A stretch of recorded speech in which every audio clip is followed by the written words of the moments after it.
নমস্কার বন্ধুরা, আজকের এই ভিডিওটিতে আমরা জানবো পশ্চিমবঙ্গ সরকারের যে ভূমিহীন কৃষি শ্রমিকদের যে বার্ষিক আর্থিক সহায়তার যে প্রকল্পটি রয়েছে সেই সম্পর্কে। আজকে আমি এই ভিডিওতে এই প্রকল্প সম্পর্কে সম্পূর্ণ তথ্য আপনাদের দিতে চলেছি। এই ভিডিওটি বিশেষভাবে তাদের জন্য যারা ভূমিহীন কৃষি শ্রমিক হিসেবে কাজ করেন। কারা কারা এই সুবিধা পাবে, কি কি নথি লাগবে, কত টাকা পাওয়া যায় এবং কিভাবে আবেদন করতে হবে, সবকিছু আমি বিস্তারিত বলবো। আপনারা যদি এই প্রকল্পের যোগ্য হন তাহলে পুরো আলোচনা মন দিয়ে শুনুন, কারণ একটি সঠিক তথ্য আপনার পরিবারের জন্য বড় সহায়তা হতে পারে।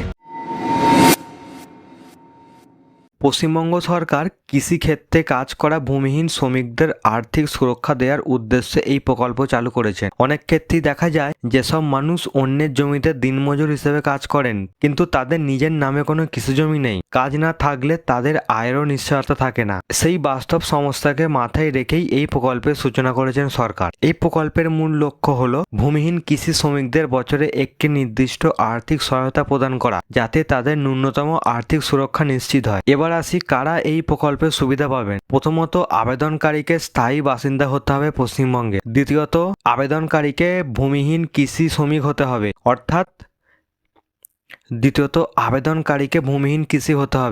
তার নিজের নামে যেন কোনো কৃষি জমি না থাকে, তিনি অন্যের জমিতে দিনমজুর হিসেবে কাজ করেন এর প্রমাণ থাকতে হবে। তৃতীয়ত, আবেদনকারীর বয়স সাধারণত প্রাপ্তবয়স্ক হতে হবে এবং নির্দিষ্ট বয়স সীমার মধ্যে থাকতে হবে। সংশ্লিষ্ট দপ্তর দ্বারা যেন এটি নির্ধারিত হয়। এছাড়া পরিবার ভিত্তিক কিছু সতর্ক থাকতে পারে, যেমন একই পরিবার থেকে একাধিক ব্যক্তি আবেদন করতে পারবে কিনা এই বিষয়ে স্থানীয় পঞ্চায়েত বা ক্যাম্প থেকে জেনে নেওয়া উচিত। চলুন এবার আসি এই প্রকল্পে কত টাকা পাওয়া যায়। সাধারণত এই প্রকল্পে বছরে একটি নির্দিষ্ট অঙ্কের আর্থিক সহায়তা সরকার আবেদনকারীর ব্যাংক অ্যাকাউন্টে প্রদান করে থাকে। এই অর্থ সরাসরি ডিবিটি পদ্ধতিতে ব্যাংক অ্যাকাউন্টে পাঠানো হয়, তাই আবেদনকারীর নিজস্ব ব্যাংক অ্যাকাউন্ট থাকা বাধ্যতামূলক এবং সেটি আধার নম্বরের সঙ্গে লিঙ্ক থাকাটাও বাধ্যতামূলক। চলুন এবার জানা যাক কি কি নথি প্রয়োজন। আবেদন করার সময় সাধারণত আধার কার্ডের কপি, ভোটার কার্ড, ব্যাংকের পাসবুক তার প্রথম পাতার জেরক্স, অথবা আপনি বাতিল চেকও দিতে পারেন, পাসপোর্ট সাইজ ছবি এবং আধার সংযুক্ত একটি মোবাইল নাম্বার প্রয়োজন। অনেক ক্ষেত্রে স্বঘোষণাপত্র জমা দিতে হয়,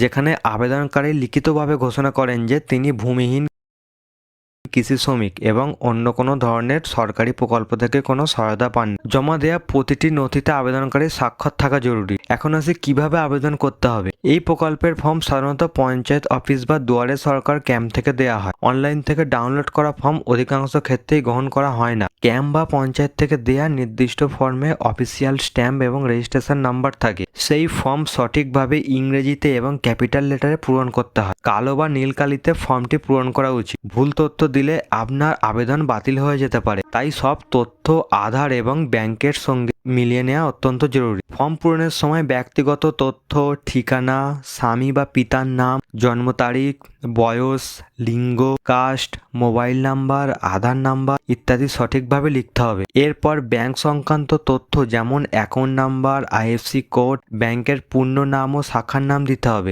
নমিনি সংক্রান্ত তথ্য সঠিকভাবে পূরণ করতে হবে, যাতে ভবিষ্যতে কোনো সমস্যার সৃষ্টি না হয়। এই ফর্ম ফিল আপ করতে যদি আপনার কোনো রকম সমস্যা হয়, এই নিয়ে আমাদের একটি ভিডিও বানানো আছে, ডেসক্রিপশনে লিঙ্ক দেওয়া আছে, লিঙ্কে ক্লিক করে ভিডিওটি দেখে নিন। ফর্ম জমা দেওয়ার পর একটি অ্যাকনলেজমেন্ট স্লিপ দেওয়া হয়, সেটি যত্ন করে রেখে দিতে হবে, কারণ ভবিষ্যতে স্ট্যাটাস জানতে বা কোনো সমস্যা হলে এই স্লিপ প্রয়োজন হতে পারে। আবেদন যাচাইয়ের পর যোগ্য প্রার্থীদের ব্যাংক অ্যাকাউন্টে সরাসরি টাকা পাঠানো হয়। সব শেষে একটি গুরুত্বপূর্ণ কথা, এই প্রকল্পের মূল উদ্দেশ্য হলো প্রকৃত ভূমিহীন কৃষি শ্রমিকদের আর্থিক সহায়তা প্রদান করা, তাই কেউ ভুল তথ্য দিয়ে আবেদন করবেন না। সরকার যে কোনো সময় তথ্য যাচাই করতে পারে এবং ভুল প্রমাণিত হলে আবেদন বাতিল হতে পারে। আশা করছি এই বিস্তারিত আলোচনার মাধ্যমে আপনারা পরিষ্কারভাবে বুঝতে পেরেছেন ভূমিহীন কৃষি শ্রমিক কারা এই প্রকল্পের সুবিধা পেতে পারে, কত টাকা পাওয়া যাবে এবং কিভাবে আবেদন করতে হবে। আপনার আশেপাশে যদি কেউ এই প্রকল্পের যোগ্য হয়, তাহলে অবশ্যই তাকে এই তথ্য জানিয়ে দিন, যাতে তিনি সরকারি সুবিধা থেকে বঞ্চিত না হন। ধন্যবাদ, দেখা হবে পরের ভিডিওতে।